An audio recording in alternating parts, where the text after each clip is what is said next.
안녕하세요. 오늘도 찾아주셔서 감사합니다. 오늘은 경기도 김포에 사시는 아버님께서 사연을 보내주셨는데요. 바로 어떤 사연인지 함께 하겠습니다. 안녕하세요. 전 경기도 김포에 사는 남성입니다. 저는 호스피스 환자이기도 한데요. 이곳에 있으면 한 명, 두 명 하늘나라로 떠나는 분들을 참 많이 볼 수가 있어요. 그런 모습을 볼 때마다 저도 사람인지라 두렵기도 하고 무섭기도 하지만 사람 인생 하늘이 정해준 거 아니겠어요? 그래서 겸허히 받아들이며 죽을 날만 기다리고 있습니다. 제가 이렇게 사연을 보낸 이유는 바로 자식들 때문인데요. 사람들은 흔히 부모는 자식들을 위해 가진 걸 전부 내주는 아낌없이 주는 나무라고들 하죠. 저도 자식들은 어떻게든 잘 살게 해주려고 지금까지 몸이 부서져라 일하며 뒷바라지를 해왔습니다. 그런데 자식들은 제게 상상할 수 없이 끔찍한 짓을 저질렀어요.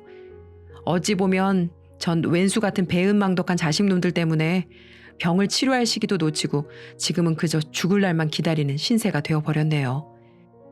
이렇게라도 저의 답답하고 억울한 심정을 털어놓지 않으면 편히 눈도 감을 수 없을 것 같아서 글을 보내게 됐네요. 저희 집안은 대대로 농사를 지어온 농부의 집안이었답니다. 제 아버지도 농사를 지었고 가업을 물려받듯 전 어릴 때부터 학교를 마치면 아버지를 따라다니며 농사일을 거들었거든요. 제가 중학교를 졸업하자 아버지는 농사꾼이 글만 읽을 줄 알면 되지. 공부는 절대 많이 할 필요가 없다. 라고 하시고는 고등학교는 가지 말고 본격적으로 농사를 지으라고 말하셨죠. 그러면서 제 여동생은 고등학교까지 마치도록 뒷바라지를 하셨답니다. 아버지는 여동생에게 순옥이 넌 여기서 농사 거둘 생각 말고 서울로 가서 어여 좋은 남자 만나서 결혼해서 살거라 라고 말씀하셨고요. 집안의 가업을 물려받는 건 저 하나로 충분하다고 생각을 하셨던 거죠. 저도 아버지처럼 농사를 천직으로 알고 묵묵히 땅만 파면서 살게 되었습니다. 어릴 때부터 부모님이 새벽부터 해질 때까지 일을 하는 걸 매일 봐왔기 때문에 저도 그렇게 사는 게 당연하다고 생각했어요. 그러다 제가 20살이 되던 때 아버지께서 세상을 떠나셨습니다. 오래전부터 늘 피곤하고 소화도 안 된다고 하셨는데 몇 달 전에 눈에 심한 황달이 생기고 시력도 많이 떨어지자 병원을 가보게 되셨거든요. 그랬더니 병원에서는 간암 말기라는 날벼락 같은 선고를 내린 겁니다. 의사는 너무 늦어서 회생 가능성도 없으니 마음의 준비를 하라고 했죠.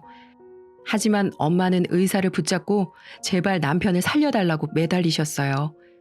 의사는 가능성이 낮기는 하지만 수술을 한번 해보자고 했답니다.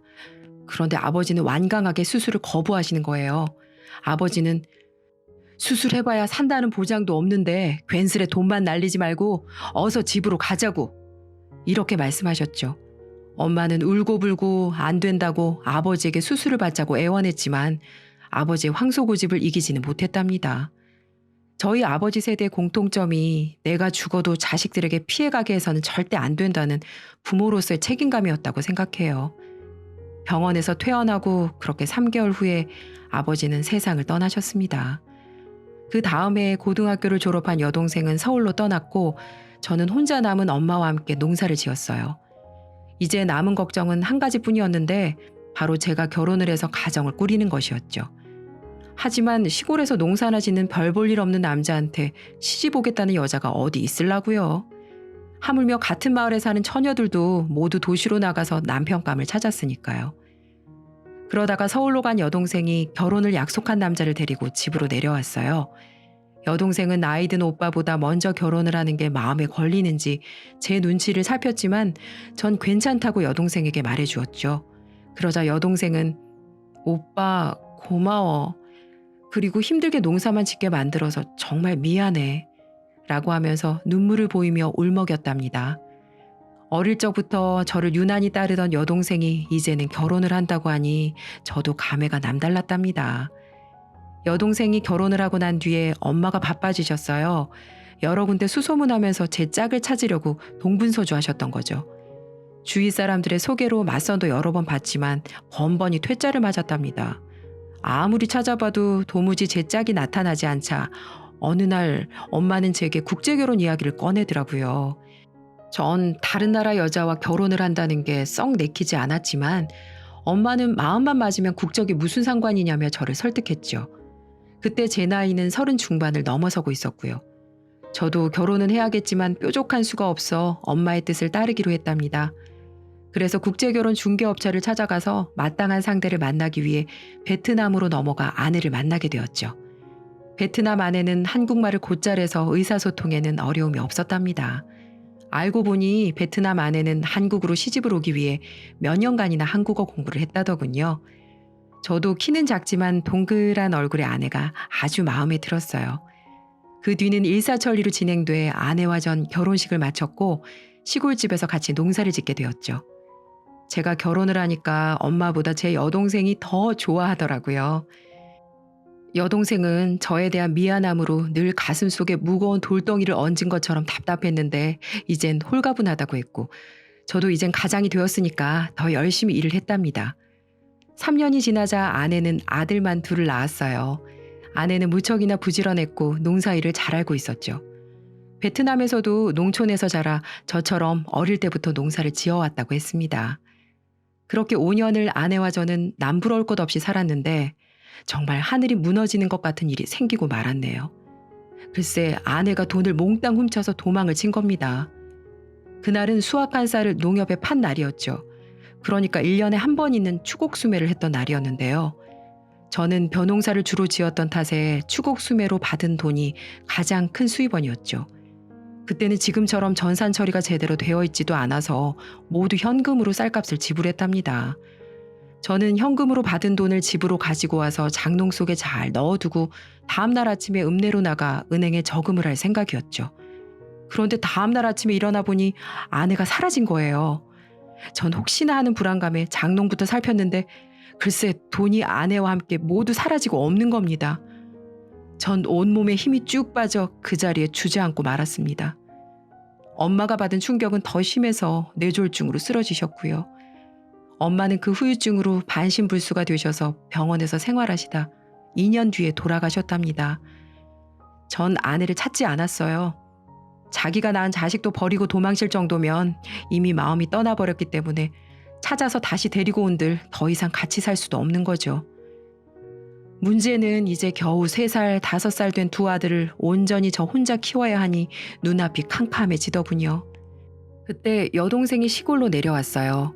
제 딱한 사정을 잘 아는 여동생은 남편을 설득해서 주중에는 시골집에 머물며 아이들을 도와주고 주말에는 서울로 돌아가는 거꾸로 된 주말 부부 생활을 시작했던 겁니다. 여동생의 아이들은 중학생이 되었으니 자기들 앞가림은 다 알아서 한다고 했어요. 제겐 정말 천군 만마보다 더 힘이 되는 지원군이 온 셈이죠. 여동생이 집안일이며 아이들 뒤치다꺼리를 모두 해주니까 전 일에만 전념할 수 있었답니다. 그래서 아이들이 중학교를 졸업할 무렵엔 아내가 훔쳐간 돈과 엄마 병원비 때문에 진 빚을 거의 다 갚을 수 있었어요. 그래서 돈 때문에 힘들어졌던 경제적인 사정이 많이 나아지게 되었어요. 전 여동생에게 순호가 이제 서울로 올라가. 그동안 고생 정말 많았다. 정말 고마워. 라고 말하며 얼마간의 돈을 여동생에게 쥐어주었지만 여동생은 오빠, 나 이런 거 바라고 한 일 아니야. 이 돈은 나중에 아이들 학비에 보태. 하면서 끝까지 받지 않았죠. 큰아들은 고등학교를 졸업하자 서울에 있는 2년제 대학에 진학을 하게 돼 제 곁을 떠났고 작은 아들도 2년 뒤에 고등학교를 졸업했는데 대학은 가지 않겠다고 하더군요. 사실 작은 아들은 어릴 때부터 사고뭉치였답니다. 초등학교를 다닐 때부터 늘 싸움질을 하고 사고를 쳤고 고등학교 다닐 때는 물건을 훔치다가 소년원을 가기도 했죠. 작은 아들은 바로 서울로 가서 돈을 벌겠다고 말했습니다. 이제부터라도 마음 잡고 착실하게 돈을 벌겠다는 거였어요. 작은 아들마저 그렇게 서울로 떠나고 전 혼자 집을 지켜야 했네요. 마음은 말할 수 없이 허전했지만 자식들이란 크면 다 자기들 살 길 찾아 떠나는 게 사람이 살아가는 이치인 거겠죠. 전 이제야 부모된 도리를 다 했고 이젠 제 한 몸 간수하며 노후 준비만 하면 되겠다고 생각을 했죠. 그런데 그건 제 생각일 뿐이었답니다. 큰아들은 대학을 졸업하고 2년간이나 변변한 일자리를 구하지 못해 제게 생활비를 받아가곤 했어요.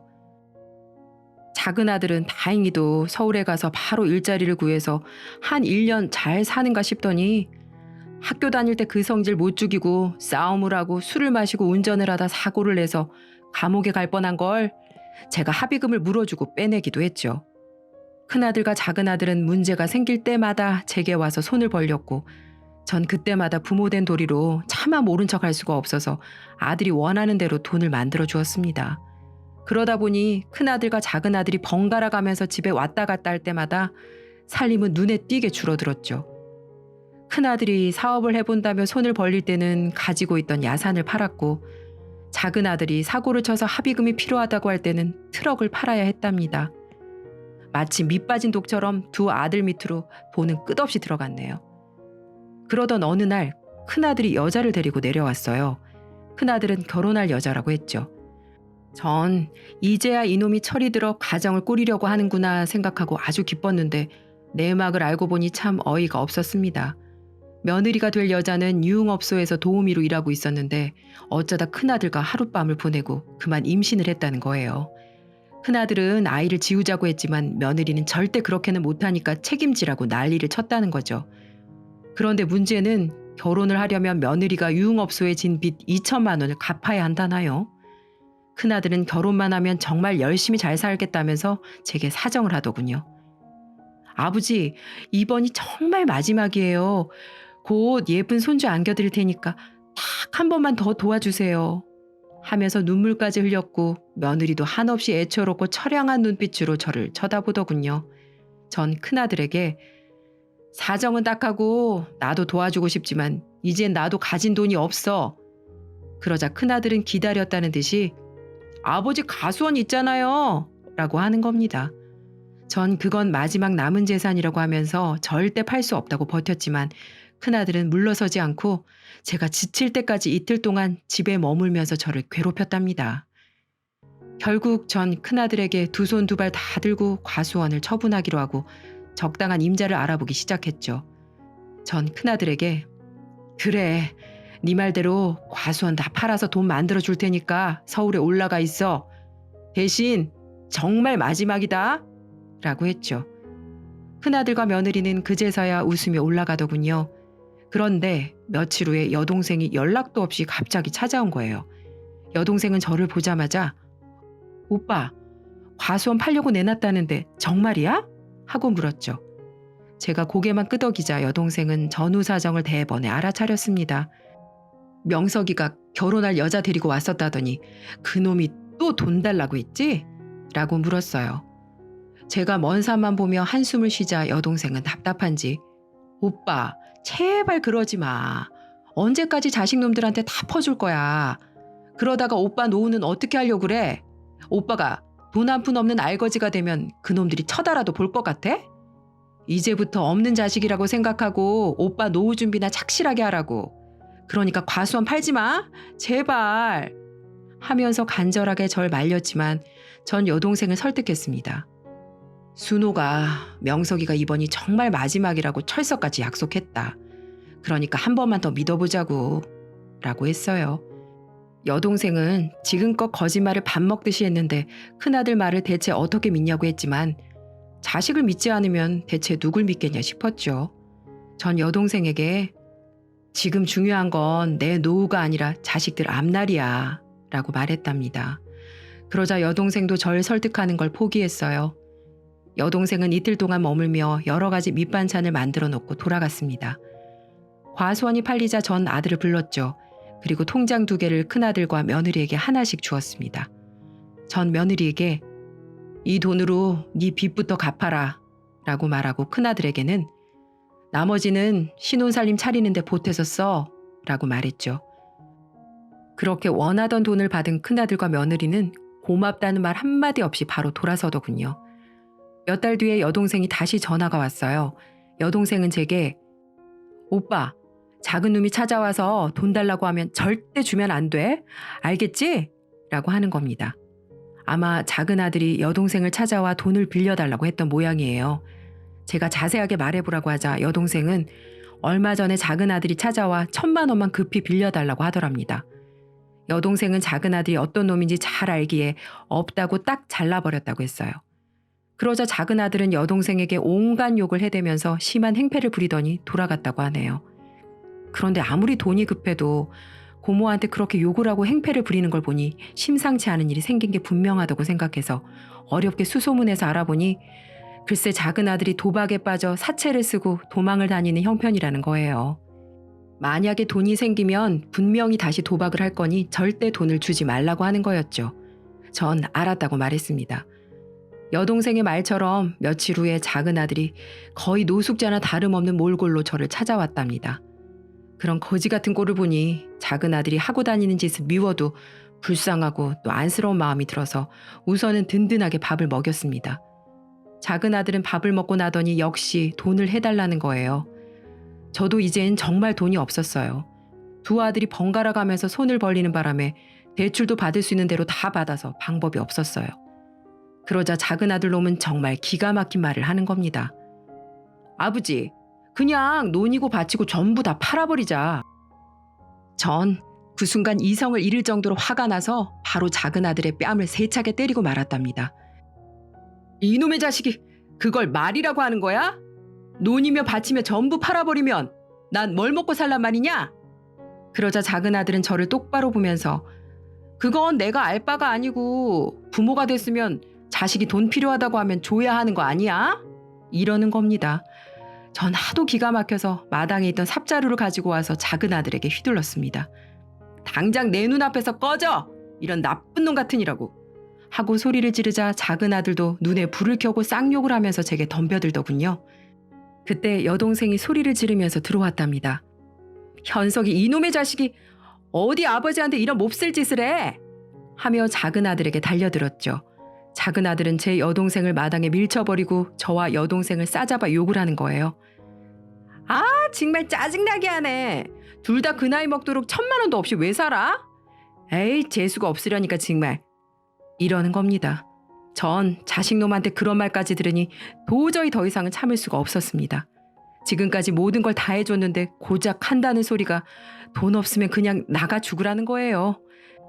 전 작은 아들 노려보면서 이놈의 자식, 그래, 오늘 네가 죽든지 내가 죽든지 결판을 내자 이놈아! 하며 다시 삽자루를 쳐들었는데 갑자기 가슴팍에 불이 붙은 것 같이 화끈거리더니 입으로 피를 토하기 시작했습니다. 여동생이 놀라서 피를 토하며 쓰러지는 저를 부축했죠. 전 여동생이 제 뺨을 때리는 걸 느끼다가 의식을 잃고 말았답니다. 병원에서 정신이 든 제게 의사는 폐암 3기라는 진단을 내렸어요. 의사는 제게 지금이라도 당장 항암 치료를 시작해야 합니다. 많이 진행되긴 했지만 그래도 희망은 있어요. 라고 말하더군요. 그러자 옆에 있던 여동생이 제 손을 꼭 잡아주면서 완치될 수 있으니까 용기를 내라고 격려해 주었죠. 그런데 아들놈들은 보이지도 않았답니다. 제가 아들을 찾는다는 걸 알아차린 여동생은 제게 명석이랑 현석이 그놈들 오빠가 폐암 3기라고 하니까 지들끼리 뭐라고 수근거리더니 그냥 가버렸어. 이제 오빠가 자기들 돈줄이 아니라 짐이 될 것 같으니까 도망가 버린 거지. 라고 하는 거예요. 제 아들놈들이라면 충분히 그럴 수 있다고 생각을 했어요. 전 병원에서 한 달간 치료를 받고 일주일에 2번씩 병원으로 와서 항암 치료를 받기로 하고 퇴원을 했습니다. 그런데 몇 달 뒤에 제가 가지고 있던 농가밭이 도시계획에 편입됐다는 통보를 받게 되었답니다. 제가 사는 동네 앞으로 고속도로에 진입하는 새로운 인터체인지를 만드는데 제가 가진 농가밭이 대부분 그 신도로에 편입이 된 거죠. 그러자 그걸 또 어떻게 알았는지 큰아들과 며느리 그리고 작은 아들까지 득달같이 달려와서 제게 보상금을 내놓으라고 하는 거예요. 전 이놈들이 이렇게까지 부모 등골을 빨아먹으려고 덤빌 줄은 몰랐네요. 그래서 전 병원에서 받은 폐암 진단서를 자식들에게 보여주었죠. 그러면은 아무리 악독한 자식들이라도 암으로 죽어가는 아버지의 보상금을 가져갈 생각은 하지 않을 거라고 생각했는데 세상에 결과는 정반대였답니다. 폐암 진단서를 본 큰아들은 제게 아버지, 우선 보상금을 전부 나한테 주면 내가 아버지 끝까지 모실게. 그러니까 돈부터 내놔. 정말 돈에 눈이 멀어도 정도가 있지 이럴 수는 없다는 생각이 들었답니다. 전 죽으면 죽었지 절대 아들에게 제 목숨을 맡길 수는 없다고 생각했어요. 전 아직 보상금이 다 나오지도 않았고 공시지가로 따져서 보상금을 주기 때문에 생각보다 많지 않다고 말하면서 큰아들과 작은 아들에게 각각 1억씩을 줬답니다. 그러자 작은 아들은 고개를 갸웃거렸죠. 뭔가 이상하단 생각이 들었겠죠. 하지만 큰아들은 당장 눈앞에 돈을 보더니 화색이 돌아서는 주아라 하며 며느리와 같이 돌아갔고, 작은 아들도 자기 몫의 돈을 들고 서울로 올라갔습니다. 그런데 한 달 뒤에 아들들이 다시 저를 찾아왔어요. 그러더니 바로 저를 차에 태우는 거예요. 전 놀라서 어딜 가는 거냐고 큰아들에게 물었죠. 그러자 큰아들은 자기가 폐암을 전문적으로 치료하는 병원을 알아놨으니 거기서 치료를 받자는 겁니다.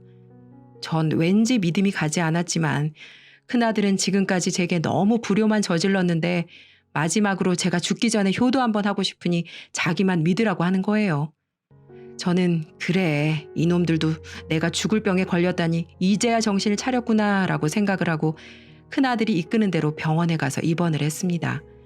막상 병원에 도착하자 큰아들은 제 휴대폰부터 자기가 챙기는 거예요.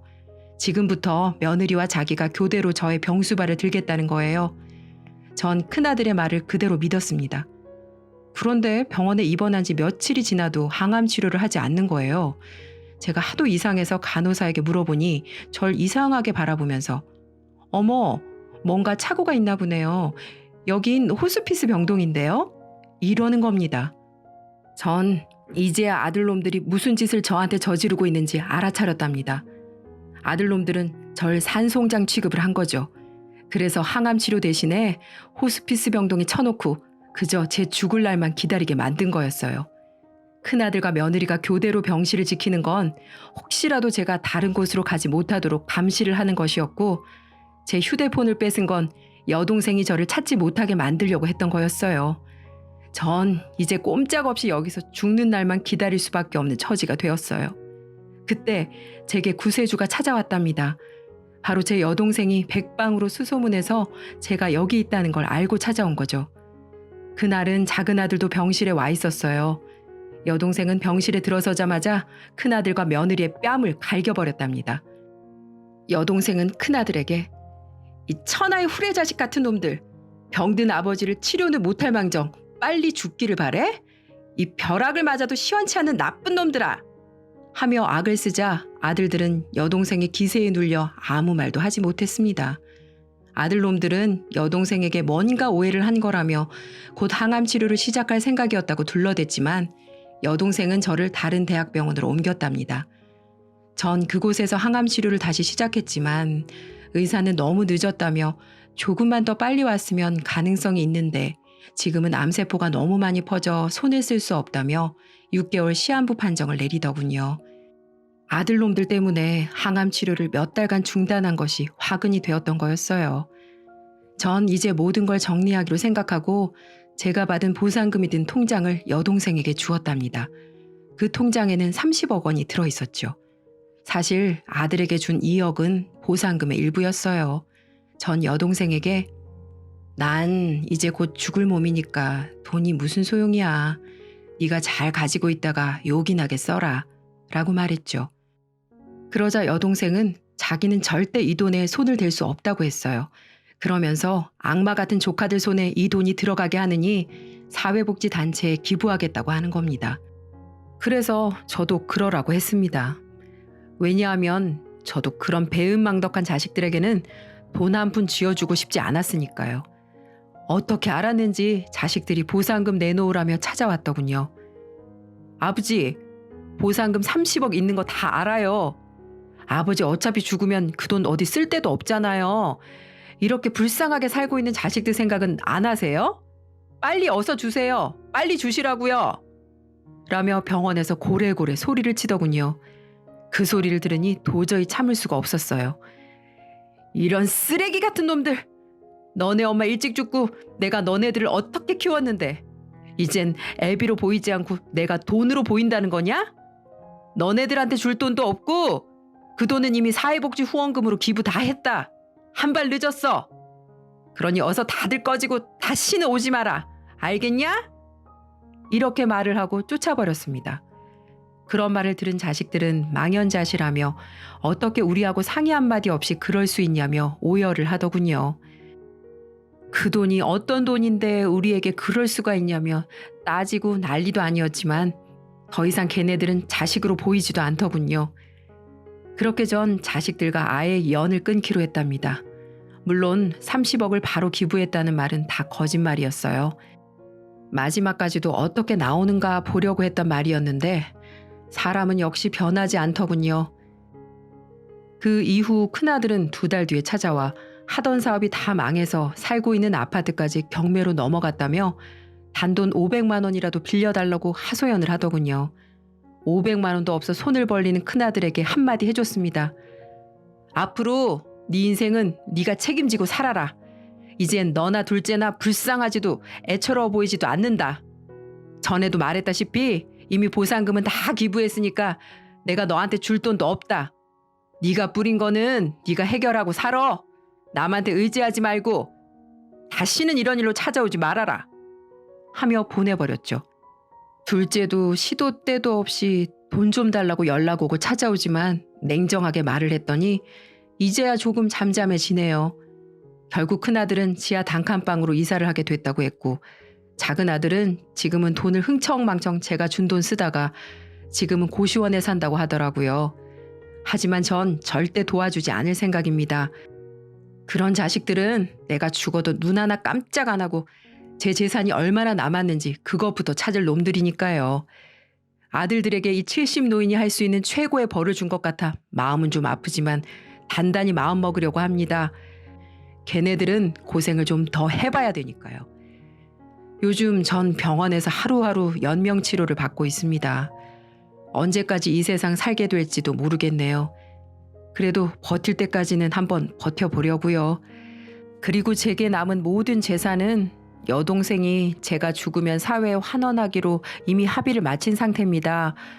못된 아들들보다 불쌍하고 돕고 싶은 사람들을 돕는 게 하늘에서 편히 눈을 감을 수 있을 것만 같네요. 이 사연 들으시는 분들은 저처럼 자식들에게 당하지 마시고 자식들이 힘들다고 손을 벌리더라도 딱 도울 수 있을 만큼만 도와주시고 도가 지나치다 싶으면 냉정하게 끊어버리세요. 자꾸 힘들다고 도와주면 그게 도움을 받는다고 생각하지 않고 부모니까 힘들 때 도와주는 게 부모 아니냐라고 생각하면서 그게 권리인 줄 알거든요. 이 힘든 세상 지금 갖고 있는 돈으로 자식들에게 다 쓰지 마시고요. 다들 남은 인생 편안히 즐기고 사시길 권해드리고 싶네요. 제 사연 들어주셔서 감사합니다. 오늘도 이렇게 사연 튜브를 시청해주신 여러분 감사합니다. 여러분의 구독과 좋아요는 영상을 제작하는 데 큰 힘이 된답니다. 내일 이 시간 다시 찾아올게요.